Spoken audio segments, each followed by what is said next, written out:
Baik, untuk menghemat waktu, mari kita sama-sama mendengarkan pembacaan ayat suci Al-Quran.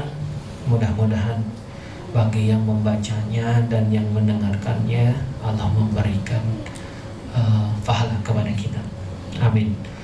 Baik, mari kita simak bersama-sama ayat-ayat suci Al-Quran yang akan dibacakan oleh saudara Abdurrahman. Kami persilahkan. Assalamualaikum warahmatullahi wabarakatuh.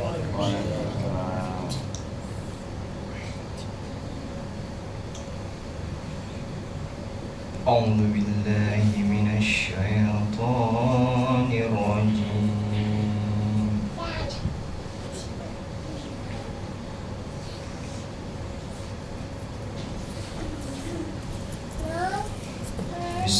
Bismillahirrahmanirrahim.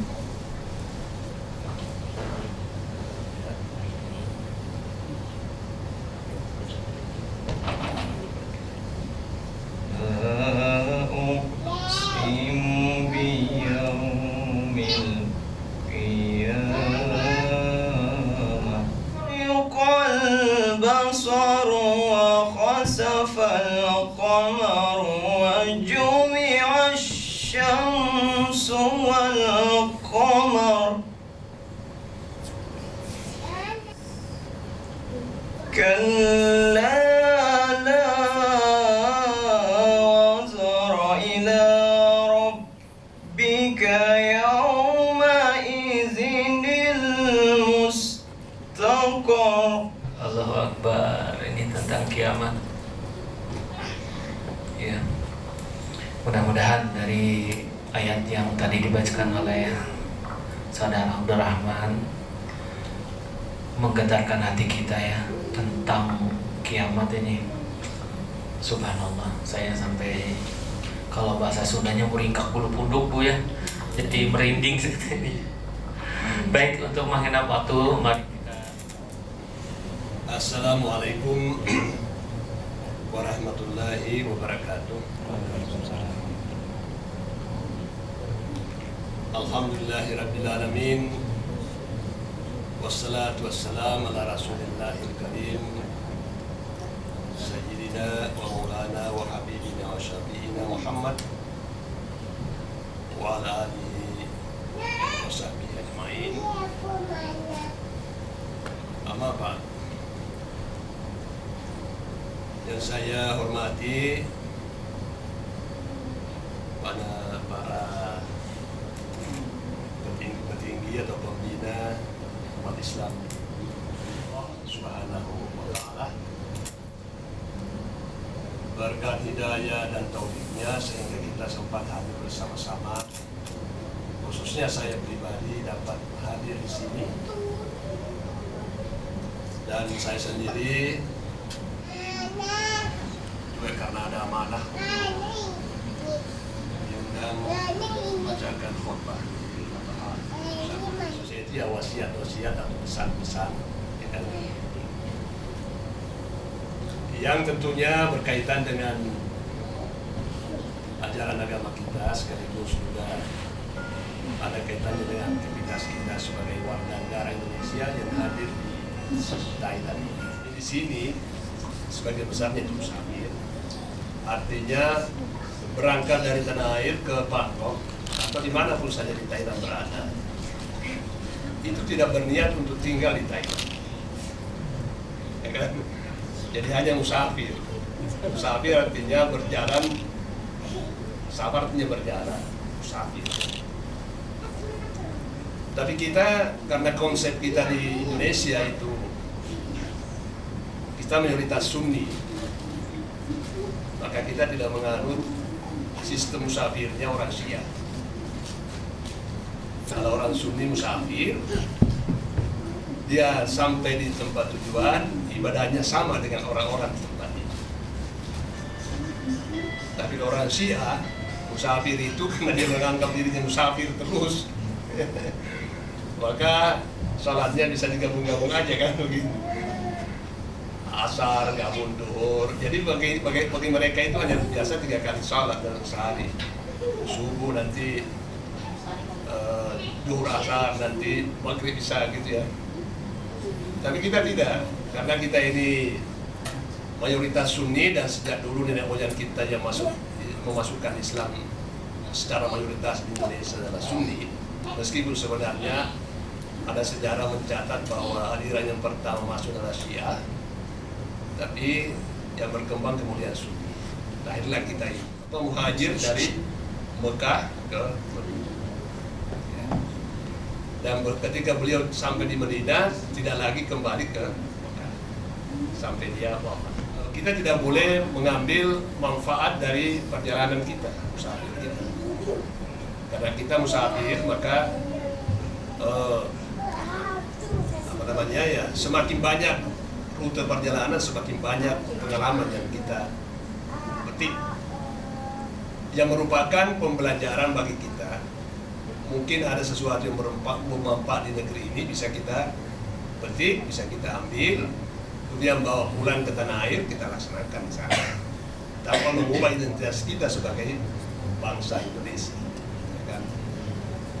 Karena tentunya kita hadir di sini adalah hadir sebagai bangsa, bukan hadir sebagai ya ada Minang, ada Bugis, ada Sunda, ada Jawa, bukan hadir sebagai Minang, Sunda, Bugis itu, tapi hadir sebagai bangsa Indonesia.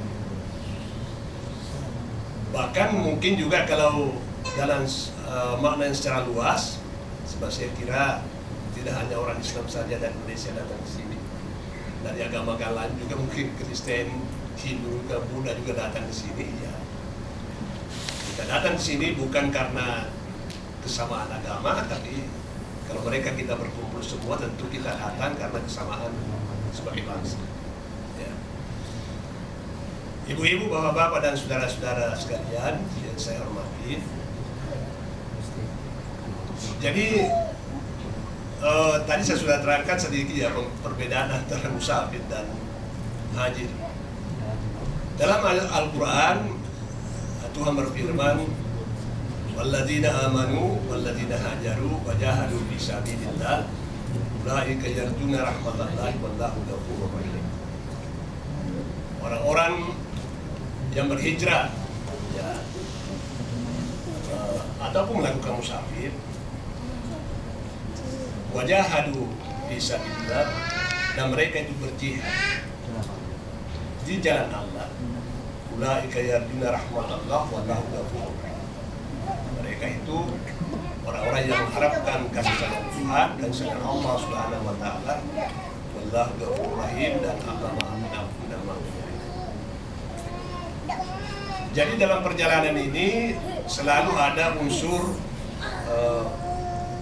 jihad. Meskipun demikian, jihad ini perlu saya sedikit garis bawahi bahwa jihad itu dalam bahasa Arab artinya kerja keras, kerja bersungguh-sungguh.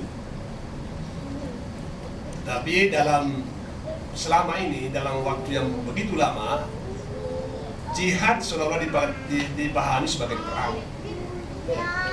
Orang berjihad, orang berperang. Mengapa? Karena jihad dalam arti perang memang itu yang pernah diartikan secara luas di zaman penjajahan.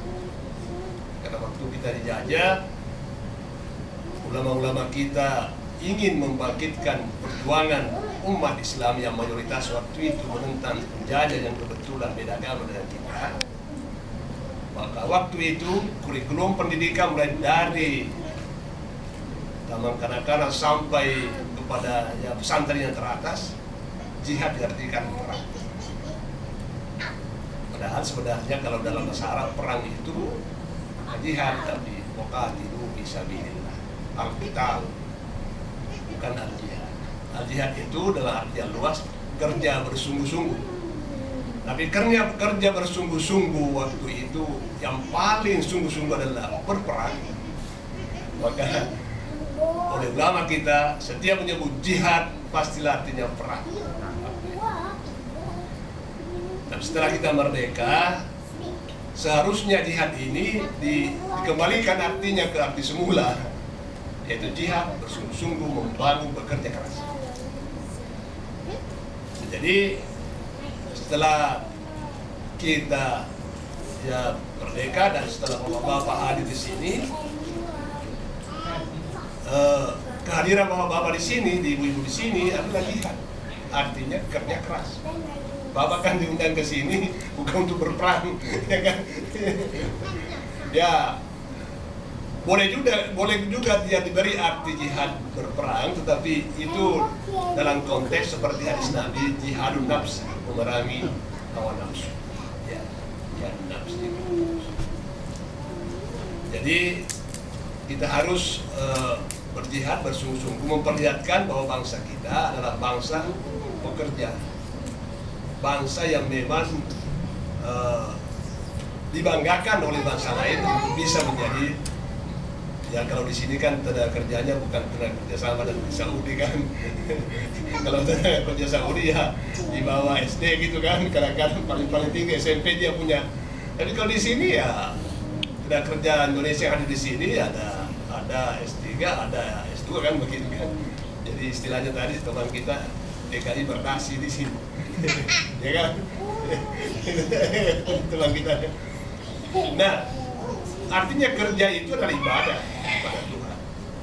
Dan itulah jihad kepada Tuhan. Berjihad, bekerja, kerja keras. Supaya kita juga disebut sebagai bangsa berbudaya, bangsa berbudaya. Ya. Sebab semakin berbudaya suatu bangsa, semakin tinggi etos kerja. Kita bisa barangkali bapak-bapak yang pernah ke Eropa lah, ke Amerika, cara jalannya saja orang itu apa ya, susah kita ikuti, cepat sekali. Karena apa? Karena semakin berbudaya suatu bangsa, semakin kerja keras. Kerjanya memang itu, pikirannya begitu. Cuma memang ada kekurangan mereka, baik di Amerika, Eropa maupun Jepang. Karena filosofi mereka itu seolah agama mereka itu sudah berubah, agama kerja sudah berubah, sehingga hubungannya dengan manusia sudah sering tidak sama dengan kita di Indonesia. Perubahan kelas, tidak ada kelas, ya kan? Oleh karena itu komunis tidak ada istilah pemilikan pribadi yang melebihi batas-batas, ya, karena ya aturan yang mengaturnya. Kalau kita tidak, bisa Anda kaya raya, tetapi bukan aturan yang memaksa Anda memberi ini, tapi perasaan. Maksud saya bukan aturan negara, tapi perasaan berdasarkan aturan agama. Itu bedanya. Jadi bapak-bapak dan saudara-saudara sekalian, kita bermusafir, berjihad, bekerja keras tanpa melupakan budaya kita dan tanpa melupakan agama kita, sehingga kita juga tetap peduli pada keluarga, peduli pada masyarakat, dan peduli pada yang kecil. Ya. Itu sebabnya dalam ajaran Islam ada berzakat, ada berkurban, ya kan, begitu seterusnya. Nah, mungkin ada yang bagian terakhir yang saya ingin sampaikan, bahwa kita ini bekerja dengan jihad bersungguh-sungguh. Tentu tujuannya mau, kata seperti Bapak tadi bilang, mau menuju kiamat, surga kan. Sebenarnya kalau kita mau menghayati agama kita ini jangan hanya merasa menuju surga. Karena kalau kita beramal untuk menuju surga, kadang-kadang ada yang tidak nyambung dengan sekitar kita. Kadang-kadang ada yang tidak nyambung dengan sekitar kita. Artinya kadang-kadang orang sekitar kita hablum minan nasnya tidak bagus, padahal menurut dia hablum minan nahnya sudah bagus. Ya, karena dia katanya mau menuju surga, kan begitu ya. Jadi yang tepat sebenarnya di samping menuju surga, karena memang itu ajaran agama kita, harus bagaimanapun juga ada batas kehidupan dan ada kebangkitan, ada kiamat nanti. Kiamat artinya bangkit, dan di sana kita dijadi surga. Tetapi untuk sampai ke surga di sana, tanggung jawab kita ialah menciptakan surga di dunia. Menciptakan surga di dunia. Kita, artinya apa? Irhamu man fil ardi yarhamkum man fis sama. Kasihinilah orang-orang yang masih hidup ini bersamamu, niscaya Allah akan mengasihimu. Ya. Jadi jangan berharap kita akan masuk surga meskipun ibadah kita kepada Tuhan sudah bagus, kalau hubungan dengan sama manusia tidak bagus. Jadi, saya kira kita sudah kenal semua dan sering baca ayat. Ya. Ara'aital ladzi yukadzibu bid-din. Apakah engkau Muhammad mengetahui siapa yang mendustakan agama? Ara'aital ladzi yukadzibu bid-din fadzalikal ladzi yad'ul yatim. Orang yang menghadik dan selalu menyusahkan orang-orang yatim. Wala adalah ta'amil miskin dan tidak menganjurkan memberi makan orang miskin. Jadi hubungannya dengan orang terlantar dan hubungannya dengan orang-orang miskin tidak bagus. Ya kan? Ya. Fawailul lil musallin, maka neraka bagi orang yang bersalat. Jadi meskipun kita rajin salat, rajin beribadah, tapi hubungan dengan sesama manusia, hubungan dengan orang-orang yang ada di bawah kita, ya kan, tidak bagus menurut ukuran agama, maka Tuhan mengatakan fawailul lil musallin alladzina hum an salatihim sahun, yaitu mereka orang yang lupa memberi makna salatnya. Alladzina hum yuraun, mereka itu bersalat hanya secara formal saja bersalat. Yuraun, mereka dilihat bahwa dia sudah bersalah. Wa yamna'unal ma'un, tetapi mereka enggan untuk tolong menolong. Jadi orang yang bersalah saja, orang yang sudah beragama menurut perasaannya dengan baik menyembah Tuhan, tapi dia hubungannya dengan orang yang lemah, katakanlah fakir miskin, tidak bagus. Kemudian mereka itu hanya beribadah secara formal, ya kan? Setiap tahun kalau mungkin berlomba naik haji terus menerus, umrahnya sudah sekian puluh kali, ya. Tetapi hubungannya dengan manusia tadi begitu. Terhadap orang miskin, orang lemah tidak peduli. Wa yamna'unal ma'un, dan enggan tolong. Ya, ini semua adalah perilaku yang harus kita ciptakan di dunia.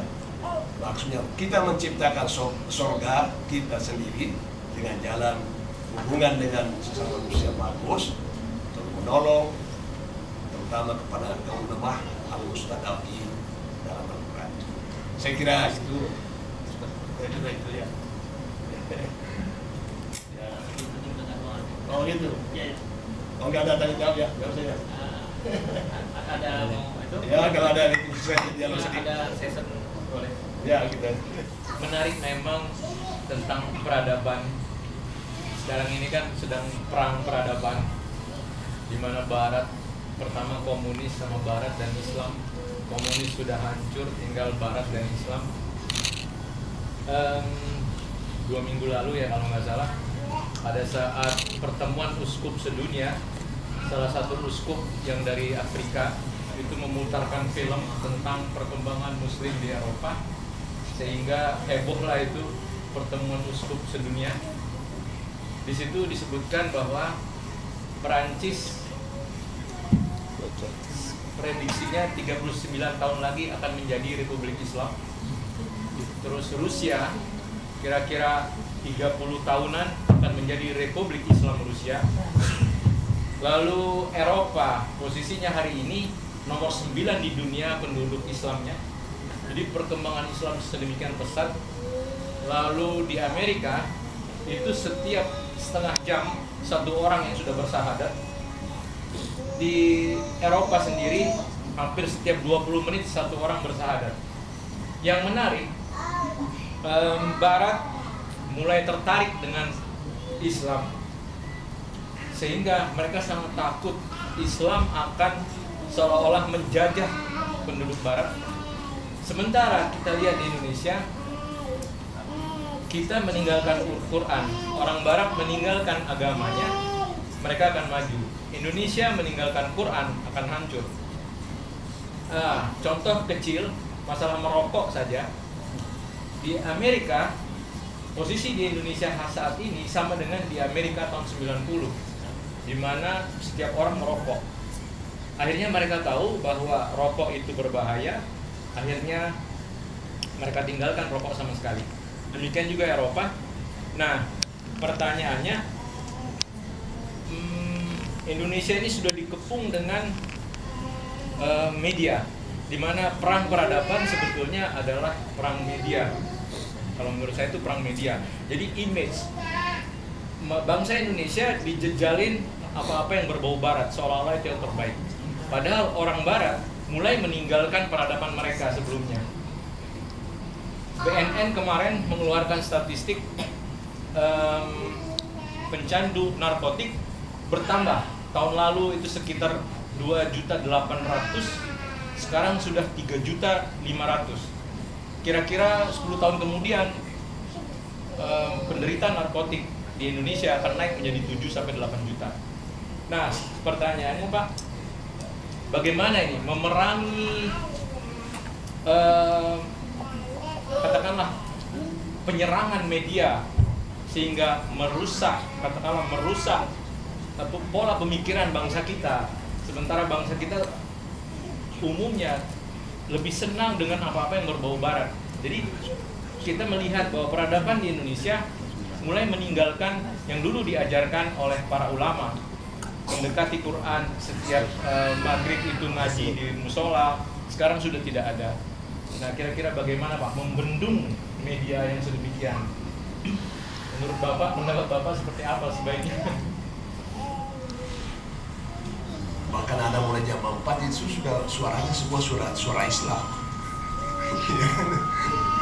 Dakwah sampai jam 7 pagi dengan beraneka ragam gaya dan bahasanya. Ada gaya Makassar, ada gaya yang paling napas sekarang yang di sana gaya Makassar. Di sini sudah mulai Makassar. Ya, itu ada.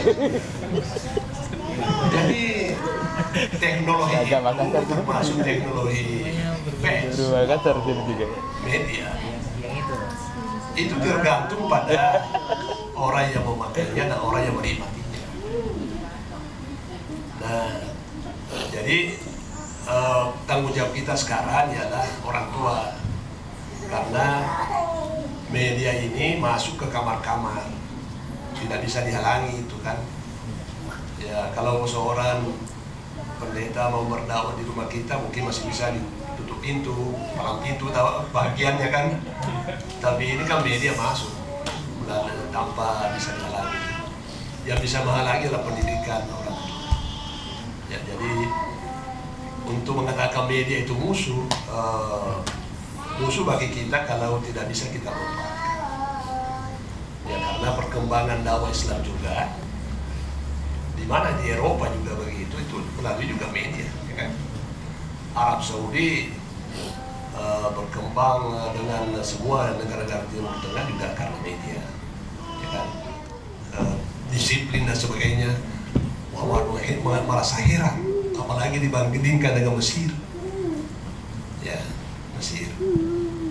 Mesir waktu itu ya sampai sekarang masih begitu, masih kumuh di mana-mana. Dan memang Mesir susah dijadikan kota bersih karena kota debu. Jadi kumuh di mana-mana dan sampai kepada rumah ibadah juga tetap kumuh. Soal apa itu? Jadi ketika Muhammad Abduh pergi ke Perancis, melihat kotanya bersih, teratur, rapi, orangnya disiplin, kerja keras.